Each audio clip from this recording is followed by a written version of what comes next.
Sasa Pasa, prøv lige at komme. Bogen om dig og Anton er kommet.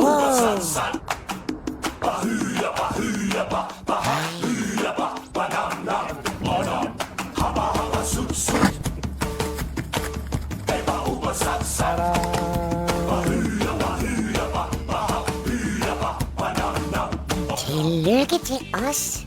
Tak. Så skal det bare slæves ned. Ja, men du er jo stærk, Mick, så du kan bare slæve det hele ned. Det er jo kun 40% af de bøger, vi skal have. Wow.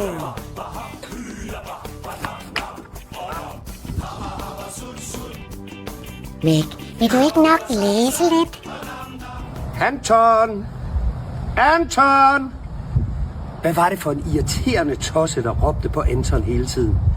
Det lød som om, det kom nede fra stueetagen. Men Anton var ligeglad.